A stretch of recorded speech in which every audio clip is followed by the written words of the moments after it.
Hello everybody, welcome back. Today as well we have got to another video. In this video I'll show you how you can upload a story on Instagram more than 30 seconds. But before that, please do make sure to like our video, subscribe our channel, and yes, without any further delay, let's get started.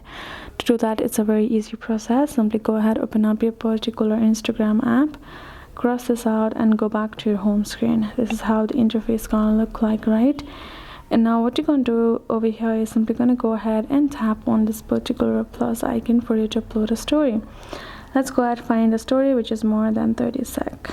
So I have this particular video which is more than a 30 sec, but when I'm going to tap on done, it will automatically go ahead and be it will adjust to a 60 second, and I can upload anything lower than 60 sec. If it's more than 60 sec, then it will automatically lower it and cut the video out to a 60 sec, right?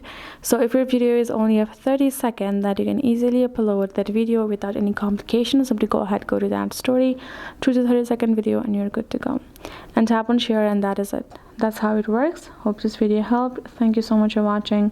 I'll see you guys in our next video.